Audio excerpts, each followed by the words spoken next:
கேரளாவில் ஆர்னக்கல்ங்கிற இடத்துக்கு போயிருந்தோம். அப்போ எங்கிட்ட அந்த அதில் உள்ள ஒரு டீ ஃபேக்டரி மேனேஜர் ரொம்ப க்ளோஸாக பழகினாரு. நிறைய இடத்துக்கெல்லாம் கூட்டு போனார். அங்குள்ள ஜனங்களை ஆச்சரியப்படும்படியா சில சுற்றுலா இடத்துக்கெல்லாம் கூட்டு போனார்.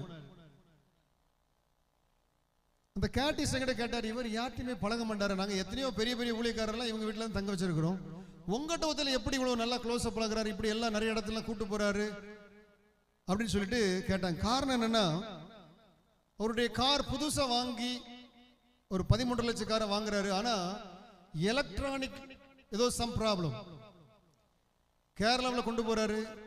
அவங்க சொல்லிட்டாங்க, நீங்க வாங்கின இடம் வாங்குறது வந்து மதுரையில், அங்க கொண்டு போயிருங்க, இது சின்ன பிரச்சனைனாலும் ஒரு நாள் ஆகும், நீ அங்க போயிட்டீங்கன்னா உங்களுக்கு ஃப்ரீயாவே பார்த்து தந்துடுவாங்க அப்படிங்கிறாங்க. திரும்ப நாகர்கோவில் இருக்க வரும்போது நாகர்கோவில் உள்ள ஷோரூமுக்கு அதே கம்பெனி ஷோரூம் கொண்டு போறாங்க, அங்களும் அதே தான். இன்னொரு ஷோரூம் கொண்டு போறோம், அங்கேயும் அதே தான் சொல்றாங்க. 3 இடத்துலயும் ஒரே பதில் தான், இது வந்து ஈஸியா சரி பண்ண முடியாது, ஒரு நாள் ஆயிரும், நீங்க வாங்கின இடத்துக்கே கொண்டு போயிருங்கன்ட்டு. அப்போ சர்ச்சில் மீட்டிங் நடக்குது, பிரசங்கம் பண்ணிட்டு நான் வாரேன், அவர் வீட்டுக்கு சாப்பிட்ற கூட்டு போறாரு, கார்ல ஃப்ரண்ட்ல ஏத்துறாரு, அந்த பிரச்சனை சரியாயிட்டு. ஹல்லேலூயா. இந்த அபிஷேகம், ஆமென் சொல்லுங்க. அனாயின்ட்மென்ட் ஆஃப் தி ஹோலி ஸ்பிரிட் இருமையும் குணமாக்கும், ஆமென் சொல்லுங்க.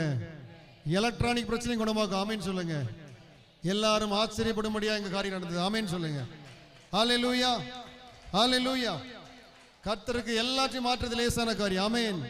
உங்கள் தலையை உயர்த்துவது லேசான காரியம், ஆமென். உங்களுக்கு நன்மையை கொண்டு வந்து உங்களை சந்தோஷத்தால் திருப்தியாக்குவது லேசான காரியம். இன்னைக்கு டாக்டர் முடியாதுன்னு சொல்லலாம், ஆனா அவர் முடியாதுன்னு சொல்ல மாட்டாருங்க, ஆமென் சொல்லுங்க. ஹல்லேலூயா. உங்க வழக்கறிஞர் சில கேஸ்ல தோத்து போலாம், ஆனா அவர் வழக்காடும் போது he is our advocate, he is our advocate. அவர் வழக்காடும் போது